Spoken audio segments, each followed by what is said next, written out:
korupcija. Priminsiu, kalbam apie valdovų rūmus. Tai valstybingumo ar korupcijos simbolis. Šiandien kaip tik Seimo audito komiteto nariai apsilankė valdovų rūmuose. Iškart po šios ekskursijos jie atvyko į Baltijos televizijos studiją. Saulius Tomas, su mumis Loreta Graužinienė bei Tomas Čyvas, Balsas LT apžvalgininkas. Vis dėlto tas įspūdis slogus ir Tomas štai tokią metaforą sako. Ar nebus taip, kad mes turistus, užsieniečius po kažkiek laiko vežiosim po Vilnių, po tuos mūsų tokius simbolius ne valstybingumo, bet nomenklatūros korupcinė?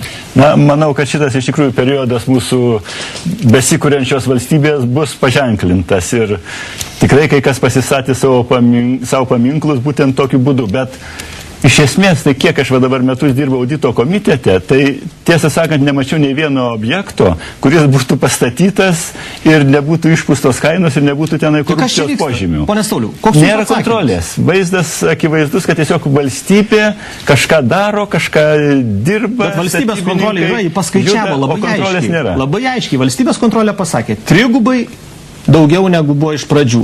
Taip, kas toliau? Jeigu teisingumo dėliai reikia pasakyti, kad viskas prasideda nuo to, kokie pamatai yra padedami, taip, nuo ištakų. Taip.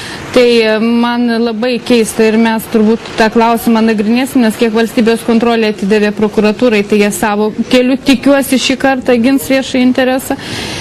Bet klausimas kyla kitas. Bet kol kas negynė prokuratūra. Kol kas ne. Kodėl kitos institucijos tik tai po tiek laiko, po 10 metų pradeda kalbėti, kad pati pradžia yra problematiška, viešieji pirkimai savo nuomonę pasakė, valstybės kontrolė antrą kartą teikia auditą, tikrai pirminės išvados šiek tiek nuo dabartinios pozicijos skiriasi.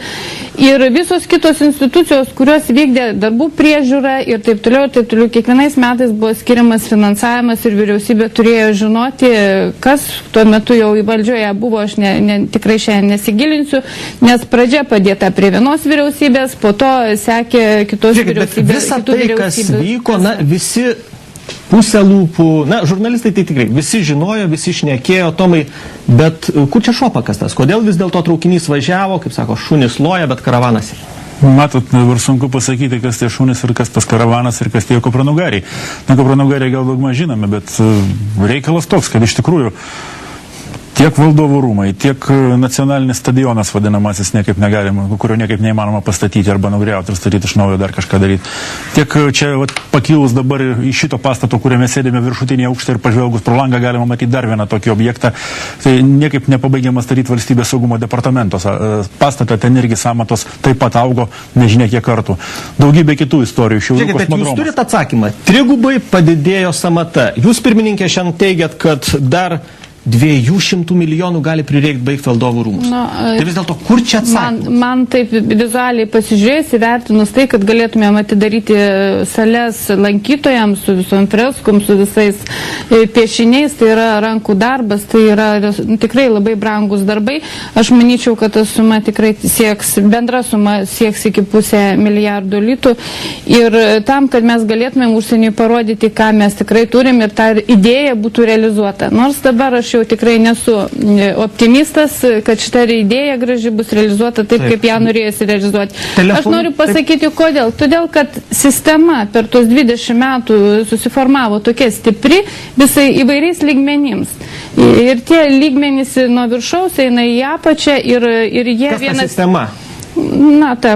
Galima sakyti, tokia sistema, kuri leidžia interpretuoti vienai per kitaip įstatymus, tai vienas dalykas. Dvigubų standartų tokia sistema. Ir kada yra interpretavimas įstatymų, mes šiandien susidūrėm ir operos ir baletų teatre, galime ir taip interpretuoti įstatymą patį, tada yra tikrai specialistai, kurie patarė, kaip padaryti ir iš esmės ir valstybės kontrolė dažnai pastatoma į tokią neapibrėžtą situaciją.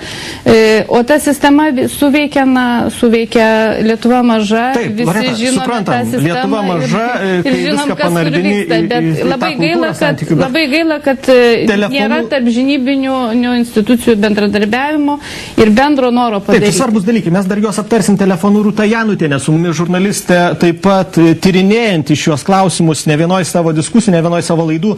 Sveiki, Rūta. Labas vakaras. Rūta, štai Seimo audito komitetas aplankė valdovų rūmus, operos teatrą ir štai dėl valdovų rūmų sako, 500 milijardo gali kainuoti dar valdovų rūmai finale.